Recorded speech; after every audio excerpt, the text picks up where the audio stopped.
di los detalles y tenemos ya el contacto. No va a ser Joaquín Fuentes porque definitivamente por una reunión se le hizo imposible. Y sí tenemos a Eunice Rendón, coordinadora de Agenda Migrante México, para justamente actualizar esta información sobre el choque de un autobús que transportaba en su mayoría a migrantes venezolanos por una autopista del sur de México, entre los estados de Oaxaca Sur y Puebla Centro. Gracias por estar con nosotros, Eunice, por estos minutos que nos vas a dedicar. Buenas tardes. Hola, ¿cómo estás? Muchas gracias a ti. Bueno, hablaba hace unos minutos del drama que continúa, ¿no? A pesar de las medidas tomadas por el gobierno de Estados Unidos, por Joe Biden, de limitar aún más el acceso por frontera con México, igual se sigue intentando. ¿Nos podrías actualizar la información y particularmente del choque de este autobús? ¿Qué es lo que se sabe? ¿Qué arrojan las investigaciones hasta ahora? Sí, bueno, mira, yo creo que es un hecho muy desafortunado, pero que también se enmarca en otros que se dan día a día en el tránsito por México, digo, en esta ocasión con la muerte de 15 migrantes y con también 36 heridos en este choque entre el tráiler y el autobús. Ahí al final pues han salido ya pues muchos políticos, el gobierno de Puebla a lamentar el hecho, a hablar acerca del seguimiento que en el hospital se está dando a los heridos, pero yo lo enmarcaría en un tema que estamos viendo desafortunadamente casi que semana con semana, algún incidente en el que están implicados migrantes y principalmente esto creo que se debe a las formas, al maltrato, a la deshumanización que también que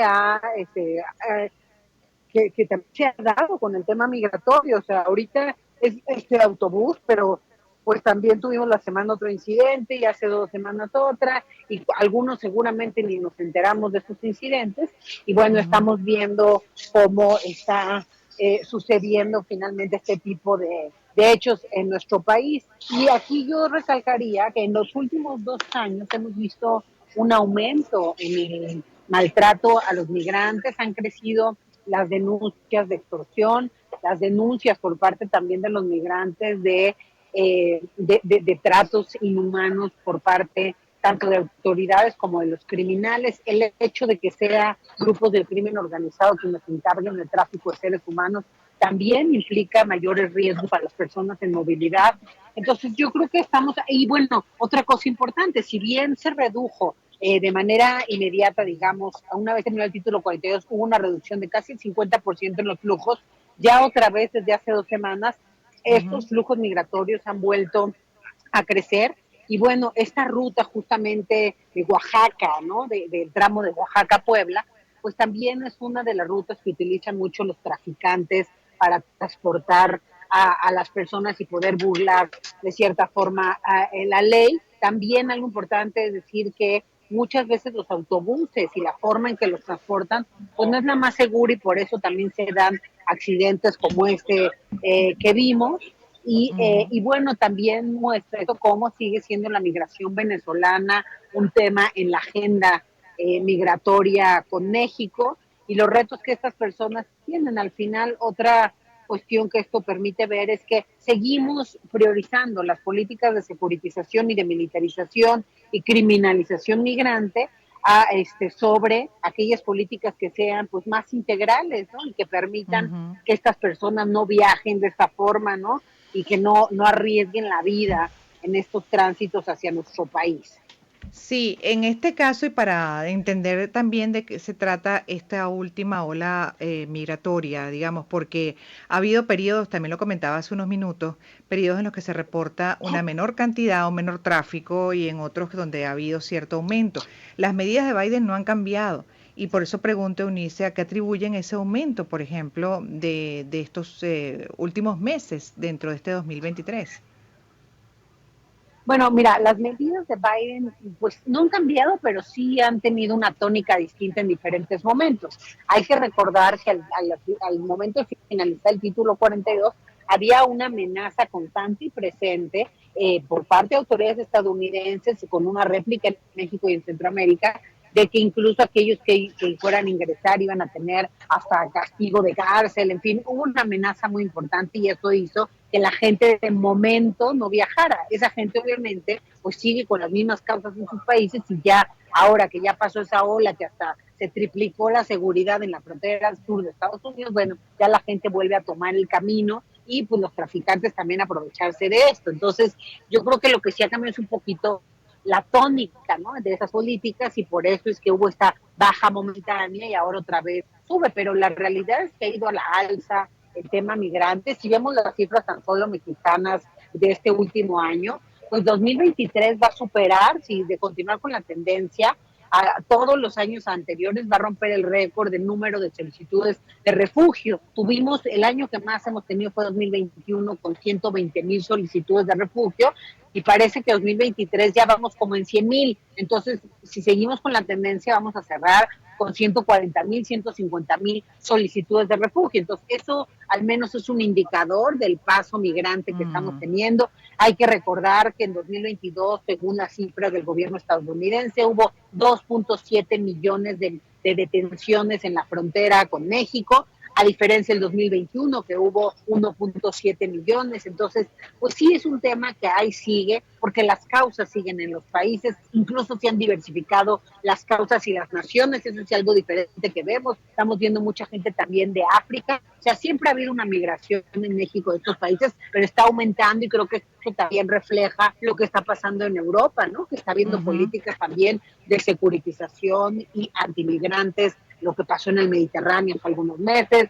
lo que sucedió en Francia. Todo este esquema o este contexto también afecta a las migraciones, y creo que también razón de ello es que estamos viendo una llegada mayor de gente de África, estamos viendo muchos ecuatorianos, seguimos con la tendencia venezolana, con cubanos, con haitianos, pero pues a esto se suman estas nuevas nacionalidades, además de las tradicionales de Centroamérica. Un drama mundial que explota en esa frontera y en territorio mexicano y bueno, algunos logran pasar a territorio estadounidense y también los vemos muchas veces en situación de irregular padeciendo en territorio estadounidense. Pero ahí también la pregunta con relación a las medidas de Biden cuando se tomaron y empezaron a ser mucho más duros para la deportación. Hubo un grupo significativo que se quedó del lado mexicano. ¿Qué ha pasado con ellos, Eunice? Bueno, como bien dices, ha habido diversas políticas que han hecho que la gente se quede varada del lado mexicano. Por un lado, el programa Quédate en México en su momento, que lo inauguró Trump, pero que lo continuó Biden y le costó mucho trabajo terminarlo, que tuvo a cerca de 75,000 personas esperando sus procesos de asilo y de refugio en Estados Unidos del lado mexicano, esto además en medio de la pandemia, entonces muy complejo. Muchos de ellos terminaron regresando a sus países del peligro que venían huyendo, otros se quedaron en México y otros más pasaron de forma ilegal, irregular, con algún pollero, con algún traficante hacia Estados Unidos ante la desesperación y lentitud de los procesos. Por otro lado, ese título 42 que bien dices, pues era una medida sanitaria, pero que fue un pretexto finalmente en la pandemia para utilizar esta medida sanitaria como una política de control migratorio, ¿no? Y Ujú, esto pues también ujú. fue el problema. Entonces, el título 42 llevó también, y creo que es uno de los problemas mayores, a que en el caso mexicano, por ejemplo, deportaran a personas, hubo un momento donde deportaran a personas de 8 países a México, algo que nunca antes habíamos visto, ¿no? Wow. Y ahora ya terminó el título 42, pero sigue habiendo un acuerdo entre el gobierno mexicano y estadounidense para deportaciones de personas de 4 nacionalidades, incluida Venezuela, ¿no? Entonces, todos los países que se dificulta la deportación a sus naciones por uno u otro motivo, pues México los acepta, ¿no? O tiene al menos ese acuerdo con Estados Unidos, y eso pues también pone en riesgo a estas personas. Entonces, nosotros de Agenda Migrante lo que decimos es, debemos de darle mayor peso más bien a los programas integrales, a las políticas y a las acciones que tengan un peso pues más integral, y que no solamente criminalicen el tema migratorio, o que no solamente se concentren en la securitización, o sea, que realmente Ujú. veamos respuestas que nos convengan a todos y que sean más realistas con lo que hoy tenemos. Sí, lo que pasa es que México también es un país que tiene sus propios problemas, ¿no? Es gigante, pero tiene también grandes problemas a atender y políticas públicas no tan eficientes. Entonces carece o padece mucho de lo que padecen otros países de la región que originan estas migraciones, incluyendo a México. Entonces es como doble drama.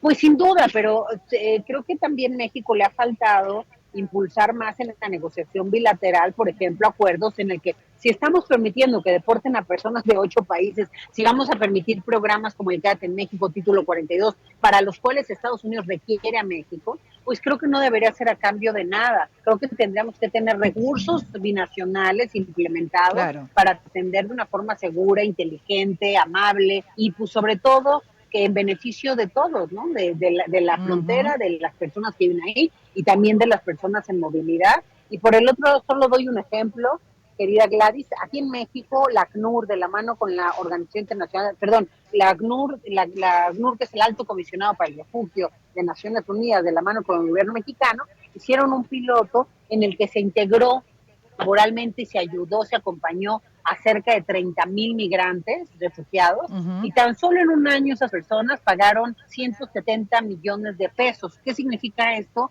Casi 4 veces el presupuesto de la Comisión Mexicana para el Refugio, solamente para decir que a todos nos conviene hacer estos círculos virtuosos, productivos, de integración y de inclusión más que el tema de la amenaza y la securitización. Sí, y la criminalización. Gracias. ¿Ah? Como siempre, Eunice, bueno, disponible además para aclarar el cómo estamos con este drama migratorio y fíjense que continúa, sigue siendo un drama que toca atender con urgencia y siempre repasar además para tener el criterio de realidad y bueno, recordar a quienes tienen de una u otra manera responsabilidades, los países de origen obviamente, que generan estas migraciones forzadas y los países receptores, una mancomunidad para atender con efectividad este drama que origina muertes incluso.